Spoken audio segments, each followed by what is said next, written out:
Ni miaka mitatu iliyopita kumekuwa kuna maongezeko ya virusi vya HIV, na hawa vijana wanafanya kazi za usiku, na kwa taarifa ndogo tu wakifanya kazi za usiku mara nyingi sana hawafuatilii ama hawatumii njia salama ya kujikinga na afya zao. Kwa jina naitwa Salem Pinga, ni mjumbe wa shirikisho la vyama vya madereva pikipiki na bajaji mkoa wa Dar es Salaam.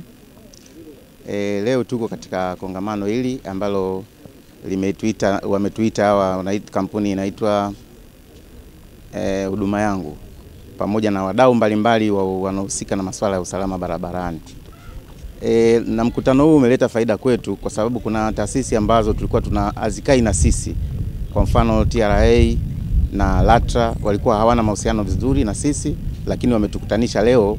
Kwa hiyo tumewaeleza changamoto zetu, ikiwemo LATRA na hawa TRA. Changamoto zetu sisi sasa hivi wameleta mfumo mpya wa kukata leseni ya usafirishaji ambao ni mfumo wa kidigitali.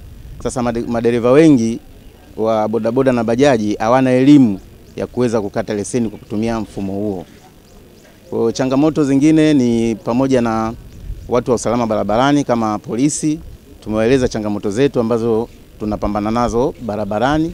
Kwa mfano watu wa bajaji wanaposhusha abiria katika eneo la kituo huwa tunakamatwa.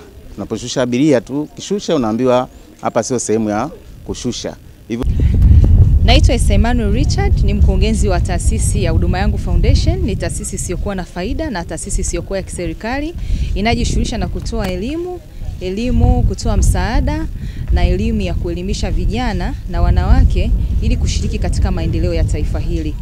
Leo tunao mdahalo hapa ukumbi wa New Library Chuo Kikuu cha Dar es Salaam, unaohusu kabisa namna tunavyoweza kumwezesha kijana aliyeko katika biashara ya bodaboda na bajaji ili kuweza kujiendeleza zaidi katika biashara yake, lakini kwa kuzingatia usalama, kwa kuzingatia afya, kwa kuzingatia elimu ambayo ataipata hapa ya fedha na biashara kwa ajili ya matumizi yake ya baadaye, lakini pia kwa kumfanya kijana huyo ashiriki mdahalo huu ili kuweza kuelezea yeye changamoto anazozipitia katika biashara yake na namna gani angetaka taasisi za serikali binafsi, taasisi za maendeleo zishiriki katika kuchanganua na kutatua changamoto hizo. Okay, labda kwa nini leo mmefanya mkutano na ni bodaboda wangapi ambao tuliangalia ni sekta gani hapa nchini ambayo imeajiri vijana wengi sana. Tukagundua ni sekta ya bodaboda na bajaji imeajiri vijana 1,600,000.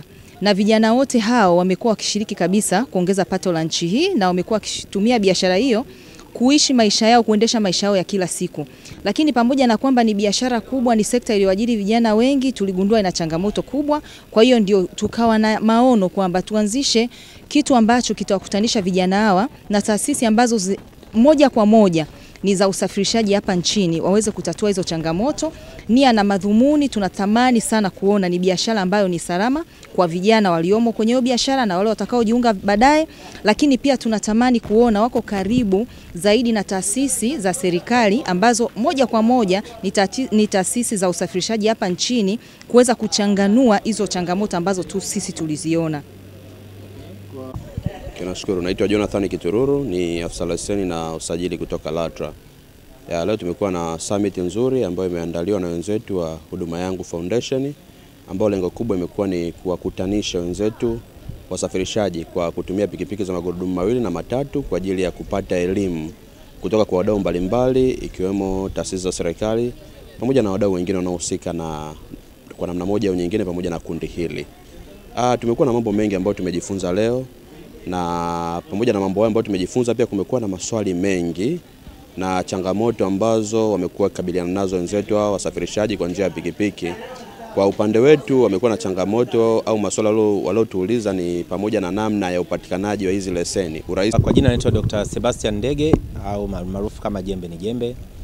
Mimi ni mfanya biashara, mjasiriamali, mkurugenzi wa makampuni ya Ndege Group pamoja na Jembe Group. Nashukuru sana kwa nafasi hii.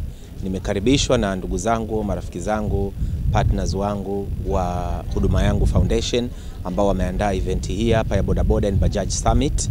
Hii event ni event ambayo inawakutanisha madereva na wafanyabiashara walioko kwenye tasnia ya bodaboda na bajaj kwa pamoja katika kujadiliana, kubadilishana mawazo na kufundishana kuhusiana na maisha ya bodaboda na bajaji na biashara yenyewe na changamoto mbalimbali wanazokutana nazo. Katika summit hii leo kwa kweli tumepata nafasi ya kuelekezana, kuwaelekeza na kupeana taarifa mbalimbali za kitaalam kuhusiana na biashara ya bodaboda.